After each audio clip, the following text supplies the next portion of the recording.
how you doing? BJ Miller from Health, and you're watching Metal on Tap.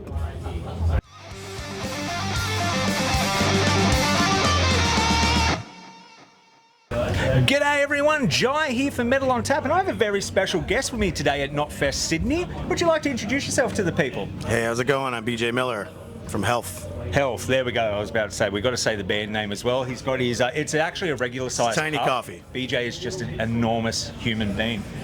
That's right. How's your time been in Australia, mate? It's a pleasure to have you down here. Oh, thank you. Time's been great. We've did last weekend at Knotfest. We hopped over to New Zealand real quick and hopped back. And can't be more honored to play these festivals and more pleased with those side shows in New Zealand. They're really great shows. It's a beautiful thing. It's beautiful, and it's a beautiful thing having you on a festival like this too. Because if you look at the Knotfest lineup in Australia for 2025, it is so vastly different and spread out. You got you guys, you got Hatebreed, you got Within Temptation, symphonic European metal. Like I feel like they're really bringing all elements of this subgenre and genre of music together for one big celebration. How's that been compared to, say, a festival in the States where they match it up a little bit more?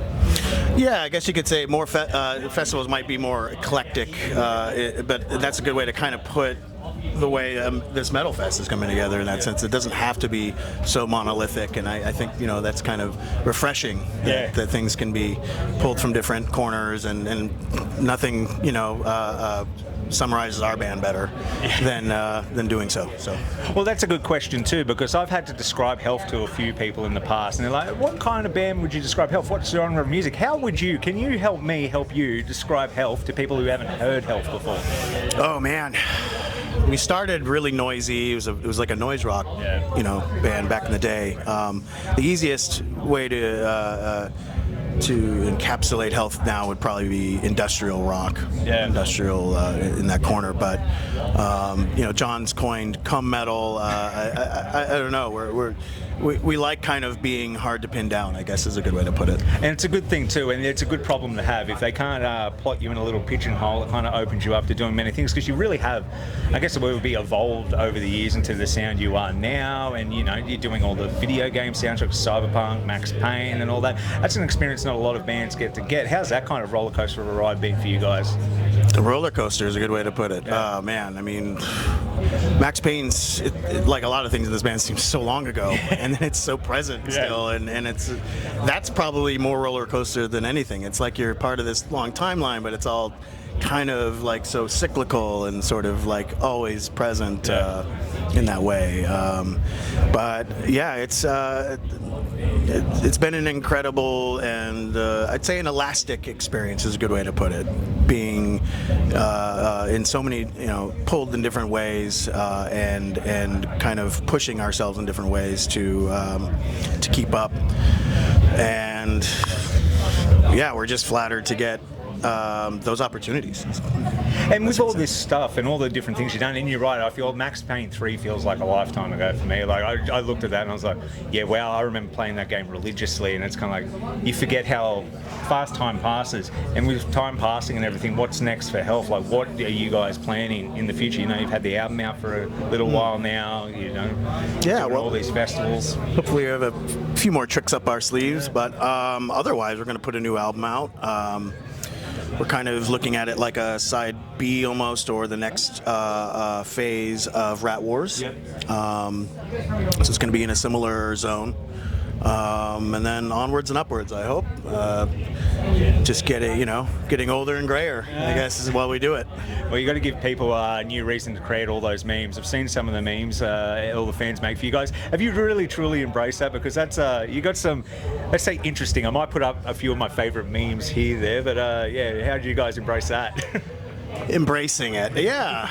Rolling with it. What would you put it? It is that. It's kind of like a new prompt every day in a way for our direction in that sense, but also just kind of fits right in with who we've been all along, which is kind of a sort of tongue-in-cheek kind of wanting to elicit a response in one direction or the other versus no response. So Well, that's it. With social media these days, you've got to take what you can get. You know, at least you're not dancing on TikTok out there to try and get views, unless you want to. you haven't seen my other page. Oh no. Okay. Oh god. Okay. That's for later. All right, I've got something to do after this one, guys. But before I let you go, you got that little. I know it's not in that little cup over there, or we could pretend it's in that little cup over there. Your own little coffee brand. Tell us a little about getting that started. Oh, thanks, man.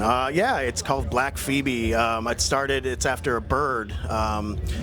It's not a very, you wouldn't notice it most of the time. It's a little flycatcher, but it's solitary, and during the pandemic, when everyone was very solitary, I would be like riding along the LA River, you know, kind of getting out when you can style, and that bird was there a lot. So it was sort of the impetus for the name and kind of just connection with it, and this feeling of like, well, what a cool, like, kind of loner this bird is, but always kind of pops up in different places, and then it's always cheerful. There's something about it, and it's like, hey, like just kind of, and then Black Phoebe, Black Coffee kind of very easily came next. Match made in heaven.